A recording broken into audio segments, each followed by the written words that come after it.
All right, guys, welcome back to 243 Outdoors. My name's Josh. In today's video, we're going to get the 243 out. We have some Starline brass, some Shooter's World 4350, and some 90 grain ELD-X bullets. Stay tuned. Before we get started, I want to thank Starline Brass for providing the brass that we are using today. They've provided the channel quite a bit of brass in the past, and we are still using it. This brass is once fired, and this will be the second loading. Thanks, Starline. All right, guys, welcome back to the reloading room. I decided it's time to get the 243 out. It's been a little while, and we've got some nice weather today. We're up in the 60-degree range. It's a little breezy out with a south wind, but where we're shooting, it's pretty much blocked from the woods and the house. So what we're going to do today is get the 90 grain ELD-X bullets from Hornady out. I've got a few boxes of these, and I've been wanting to play with them. And then I also have some Shooter's World 4350. Picked this up in August of 2019. I have not used it yet, but thought this would be a good opportunity to try it out. So 1 week ago today was Monday. It was about 32 degrees, and I decided to do a little pressure test with this powder and this bullet. So I came up with an overall length I wanted to use of 2.670. And we did a pressure test. Looking at Shooter's World's load data for a 90 grain bullet, they have a max charge of 42 grains. And I did a pressure test starting at 40.5 grains and working my way up till I saw signs of pressure. I got all the way to 47 grains, and that was a velocity of 3167. And it was like 32 degrees, so I stopped there, had no pressure signs. I can show you the brass here. The bottom two rows here are our charges, with this one here being the max charge, and there was still, I was fine with that. We're getting a pretty full case at 47 grains, so I stopped there, and I figured since this is really not temperature stable powder, a warmer environment, we might hit pressure at 47 grains. So I quit there. I'll show you my load data here on the computer. So this is the data I collected last Monday. Like I said, it was 2.670, the cartridge overall length, 2.165 cartridge base to ogive, and I done all this with the magneto speed chronograph on the 243, which is a Savage Model 12 FV 26-inch heavy barrel. So the box that I have highlighted there are the charges that I would like to try today. This should get us about the velocity range that I want to shoot this bullet at, and we'll just give that a try. I've got 20 pieces of brass all primed and ready to go here, and we got some powder in the powder measure, so I'm going to get these measured out and the bullet seated, then we'll head out to the range. All right, so I'm weighing out the charges here. This charge is 45 grains. The powder measure throws this powder pretty decent, and I've been using 2 scales just to double check everything. So we're at 44.5, I'll trickle up to 45. We're at 45, then I'll dump it in the second scale. And it's just a thing I've been doing a little bit, just to make sure everything's consistent. And we are good. So I'm gonna get the rest of these measured out, and then we'll go over to the press and seat some bullets. All right, so I got all the powder weighed out, and we're ready to seat some bullets. The die should be set up from the other day, so we'll check and see. I'm going to seat it about halfway, rotate it, and seat it the rest of the way. We're looking for a cartridge base to ogive of 2.165. And that's coming up 2.166. And then the overall length should be around 2.670. And we're just a little bit long, 2.676. We'll seat a few more and see where we're at. The cartridge base, the ogive is the number we're really looking for.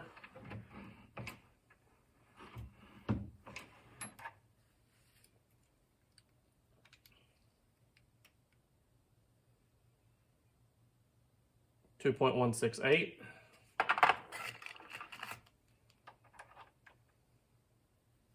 The little red tips on these will vary just a little bit, but that should matter on the cartridge base to ogive.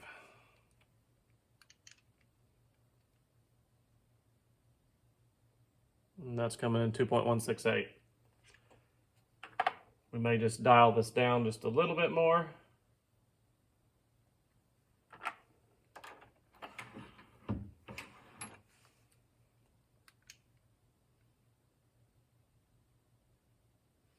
.165 is right where we want it.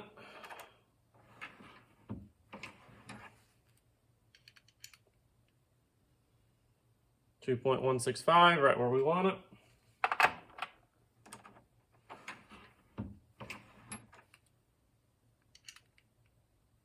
And 2.165. So I think we got our die set. I'll finish seating the rest of these. We should not be running into a compressed load. They will be a pretty full case, but there's still just a little bit of room in them.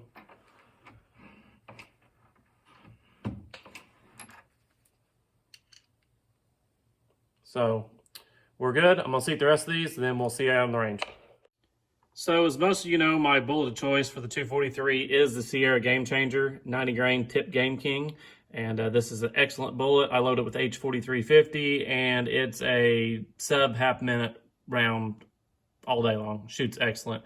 We did the Taco Penny Challenge there, I guess about a year and a half ago.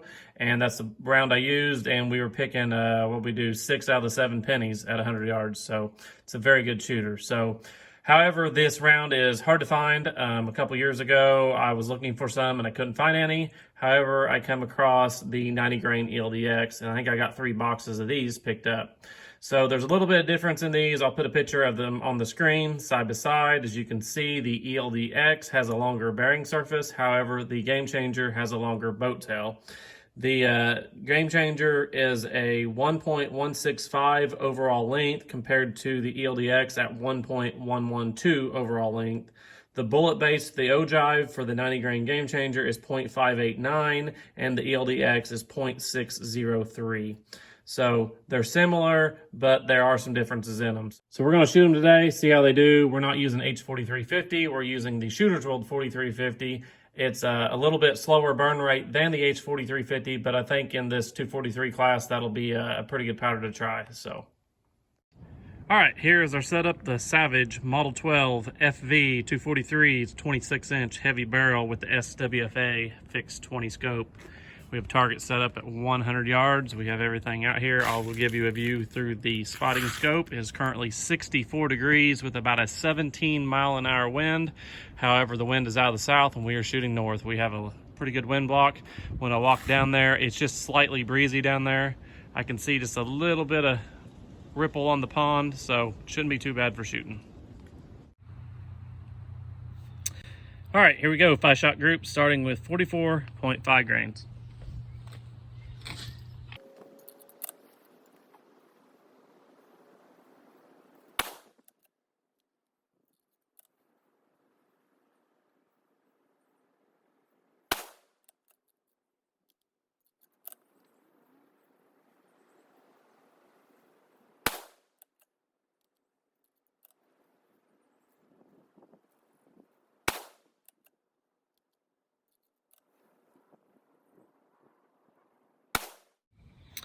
All right, up next will be 45 grains.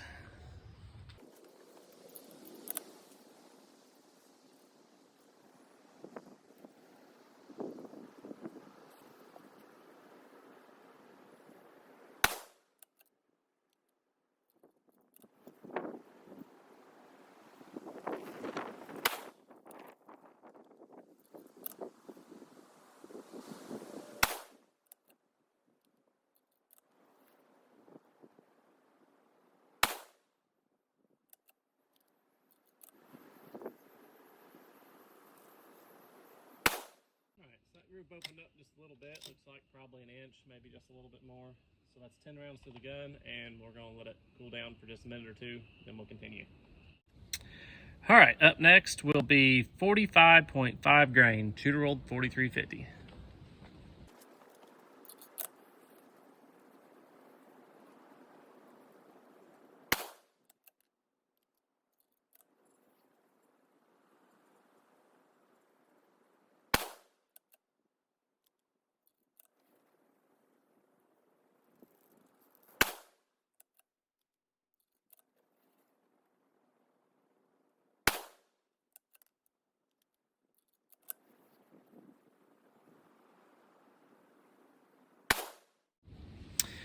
All right, and for our last group will be 46 grains. 5 more shots.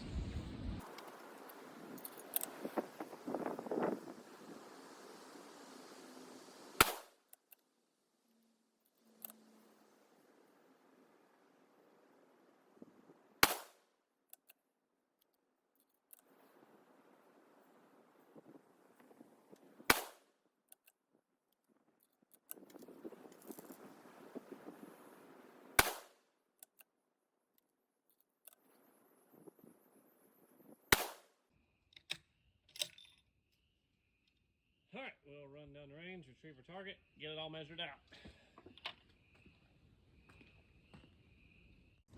Here is a view of our brass. That's our low charge. And up to 46 grains. Nothing to see. All right, so I went back in and just for fun, I loaded 5 rounds with 43 grains H4350. Same overall length, same setup. So let's see if that makes any difference.